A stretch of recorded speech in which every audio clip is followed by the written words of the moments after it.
กิจก่อนตลาดสดเลยพี่น้อง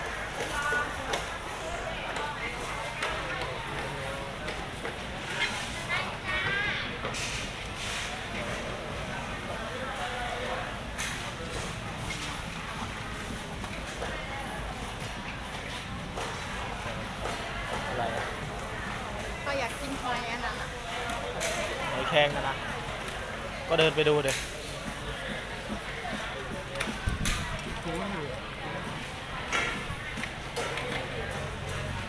หอยอะไรโทษครับ โบหอยที่เขากินกันนะปล่อยเย็นแต่ตัวที่มันเยอะแต่ตัวอยากได้ตัวสดอะไรหอยแมงภู่หอยแมงภู่เนี่ยๆ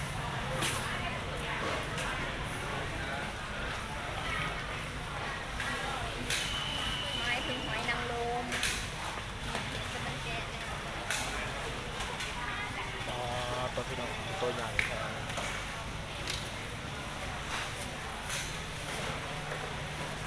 ได้ยัง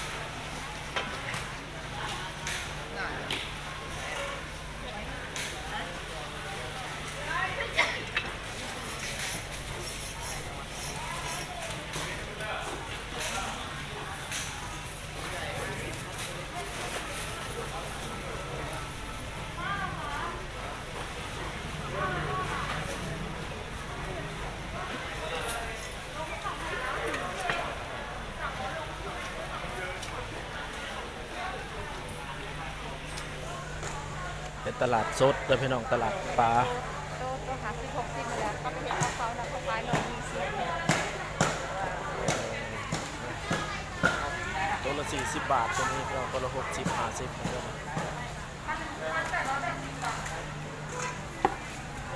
ปลาไข่แยง พวกก็มีปลาขะแยงเขียนก็มีพี่น้อง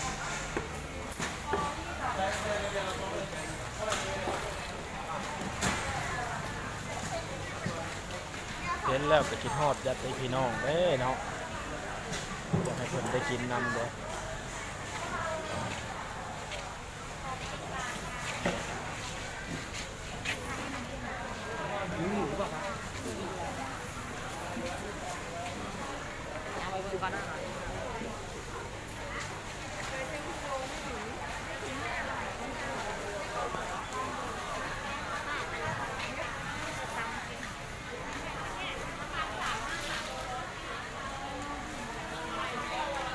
ปลาหลอกตลาดนะ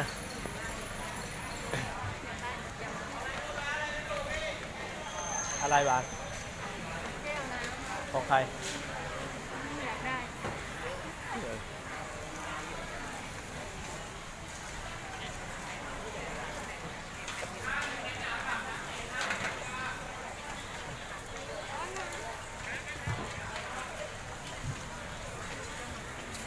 เอาจริง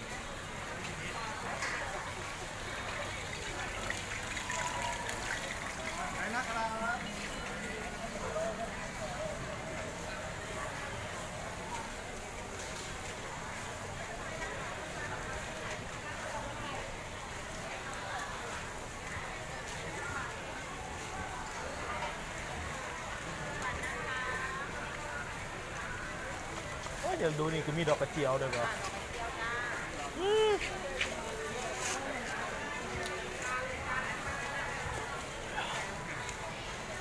แล้วหนูเอาอะไรบ้างอะ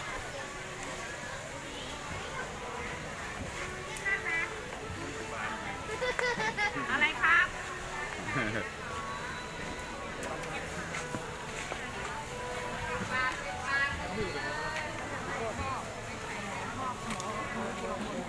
อย่าไปใช้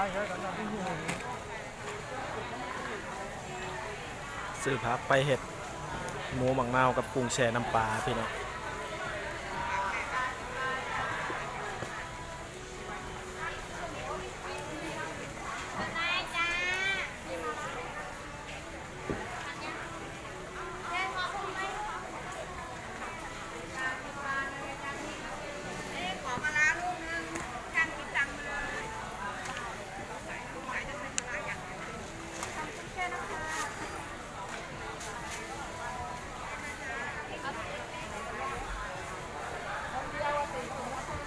นางเพิ่นกำลังซื้อผักซื้อหยังเนาะ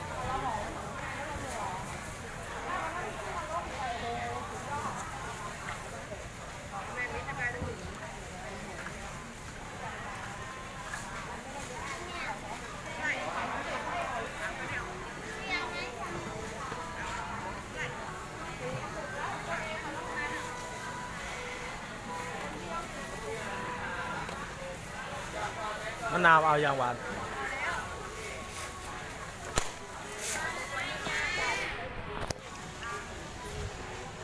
เปิดแต่ทำไมอ่ะ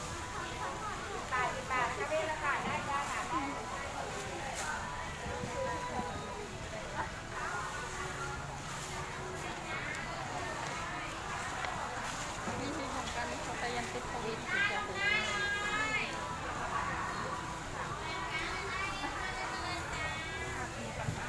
วิธีทอดเงินเนาะมาต้องให้คลาสสิกหลาย ใช่ลุง นี่ไงแก้วน้ำเนี่ยบาทใบละ100เนี่ยหนูอยากได้เหรอ อยากได้อยุอะไรดี อันนี้แก้วน้ำใบละ100แล้วครับ ฟ้าขาว ฟ้าขาว สีฟ้า150 อ๋อถ้าฟ้าขาวนี่ใบละ100แล้วครับ เอาเปล่าไม่เอาเอาไม่เป็นไรครับ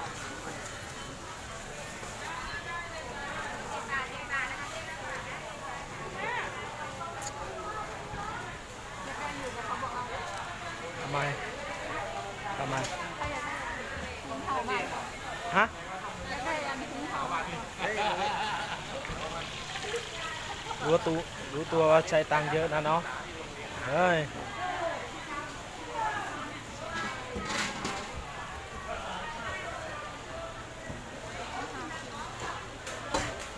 หึ ค่ะถูเลย เอาเหรอ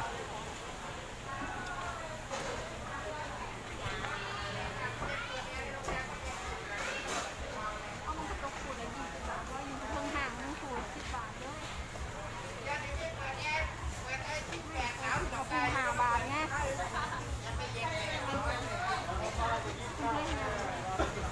เดินเดิน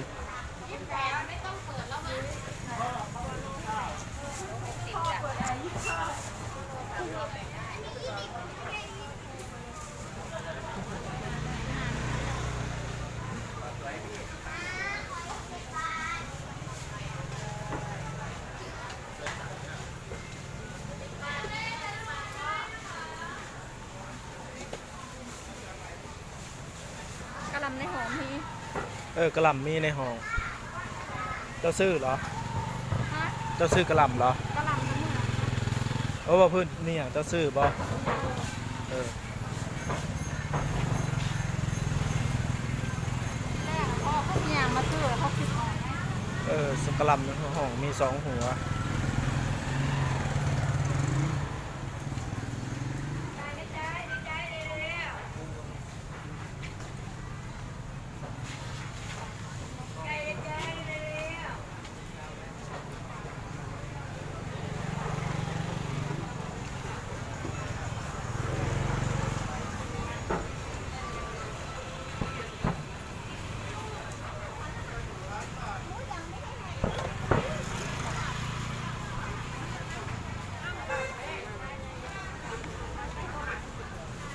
แต่ไปรีบๆเดินรถมาละ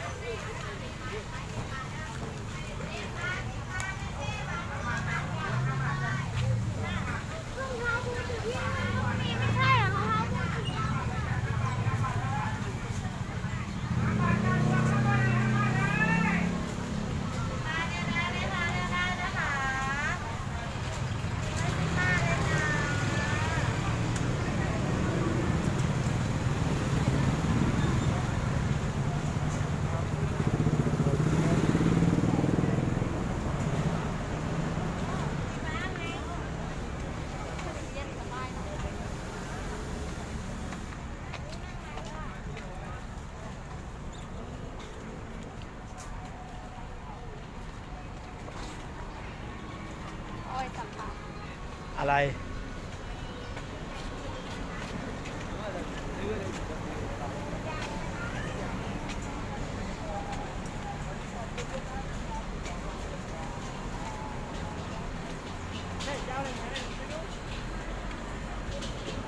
เขาก็จะได้จบคลิปอย่างสำเร็จแล้วพี่น้องไปละถ้าที่เขามาเบิ่งก็คันมักก็ฝากกดไลค์กดแชร์ให้หน่อยเด้อ